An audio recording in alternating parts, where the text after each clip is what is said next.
Sir Elton John today leads tributes to Diana, Princess of Wales on the 20th anniversary of her death as hundreds of mourners gathered at the gates of Kensington Palace to leave cards, notes and floral tributes. The 70-year-old singer posted a picture on Instagram of the pair together, with his arm around the princess writing, "20 years ago today, the world lost an angel. RIP." The star famously performed an alternative version of his poignant song Candle in the Wind in honor of Diana at her 1997 funeral, held just days after she was killed in a Paris car crash. Prince Harry later revealed that the song touched him on the day, telling a BBC documentary, "Elton John's song was incredibly emotional, that was part of this whole trigger system which nearly brought me to the point of crying in public, which I'm glad I didn't do."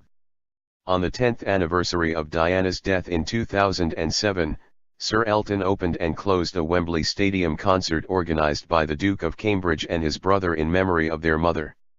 Meanwhile, Elizabeth Emanuel, co-designer of Diana's famous wedding dress, tweeted, "Thinking of the wonderful times we spent with Diana and the great joy she brought into our lives and all those who knew her." She posted a photo of the Emanuels tending to the train of Diana's bridal gown inside St. Paul's Cathedral in 1981. The princess's friend Rosa Monckton has also spoken out today, describing Diana as a truly extraordinary woman in a new interview. "She was everything to everybody," Ms. Monckton said. "She broke down the walls. She busted the myth of being a fairytale princess.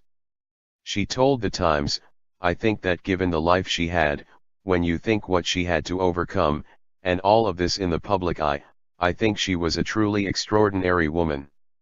Very damaged, very flawed, as we all are, but underneath it all this incredible resilience." Diana's sons, the Duke of Cambridge and Prince Harry, have already paid tribute to their mother, visiting the floral tributes and pictures left at the gates of her former home, Kensington Palace. The brothers toured the site on Wednesday and laid flowers on behalf of well-wishers who had gathered to see the royals. Meanwhile, Diana's former head chef Darren McGrady recalled her caring side, saying, "When Princess Diana heard I had become a father, she sent this note and flowers to the hospital," he tweeted. The handwritten message congratulated him on the safe arrival of your little lady.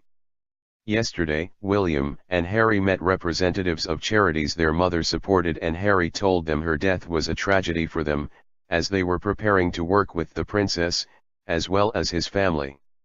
He said, "I can imagine for a lot of you it was like, right, here we go, now we've got her, we've got the thirst, we've got the attention, now let's do something," then suddenly she snapped away. If I can put it this way, all of us lost somebody. Diana will also be remembered at East London's Mildmay Mission AIDS Hospital, which she visited regularly when it was a hospice caring for HIV patients. The institution will hold a remembrance service, and past members of staff will share their memories of Diana, as will the hospital's patron, actress Linda Robson, and dancer Wayne Sleep, who famously performed with the princess. Diana was a woman whose warmth, compassion, and empathy for those she met earned her the description the People's Princess. This morning, fans of Princess Diana gathered at dawn at the gates of Kensington Palace to celebrate the life of a woman who reshaped Britain and its royal family when she died 20 years ago.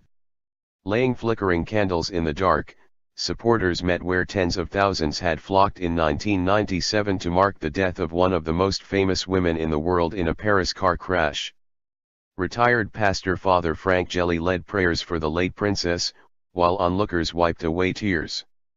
And 200 miles away in the French capital, mourners gathered on the banks of the Seine just meters from the scene of the crash to lay candles and flowers in the princess's memory.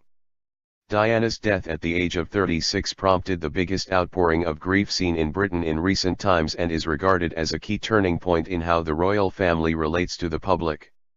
With traditional restraint giving way to expressions of emotion, Diana's sons William and Harry have led the way by speaking openly about the trauma they suffered when they lost their mother, as part of a wider campaign of talking about mental health issues.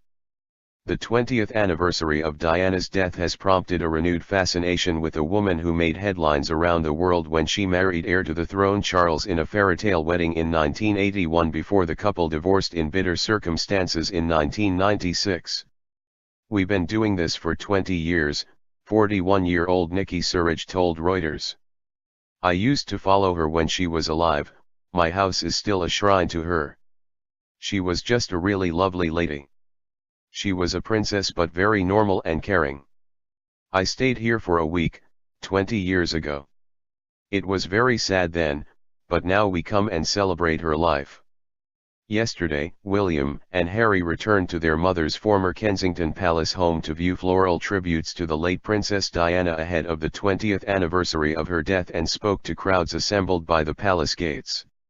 Taking an impromptu walkabout in front of several hundred well-wishers on Wednesday afternoon, they waved and smiled before taking a few minutes to read the cards and banners. Prince Harry smiled at the sight of a large balloon lying among the flowers, while William pointed out a childhood photograph of him and his mother in sunglasses. Harry spoke to Gracie Oxby, 8, and her sister Maisie, 10, from Langdon Hill, Essex, who were given flowers to lay down by an unknown lady in the crowd who had to leave.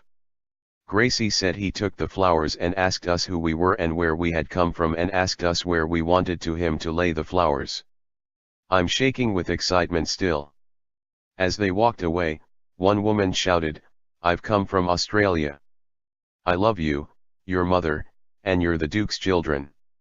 Yesterday, William and Harry said they were thrilled with a memorial garden designed in their mother's memory, as they recalled visiting it as small boys. The princes recently took part in a series of candid interviews about their traumatic loss, with Harry revealing he went through 2 years of total chaos as he struggled to come to terms with his mother's death before eventually seeking counseling at his brother's suggestion. Neither William nor Harry are expected to take part in any official engagements on the anniversary of their mother's death on Thursday. It is also understood Prince Charles, who was seen driving himself to church earlier this week, will not take part in any engagements as he continues his annual break at Birk Hall, his home in the Scottish Highlands. The Queen and other royals are holidaying at nearby Balmoral, where the family were told of Diana's death on August 30.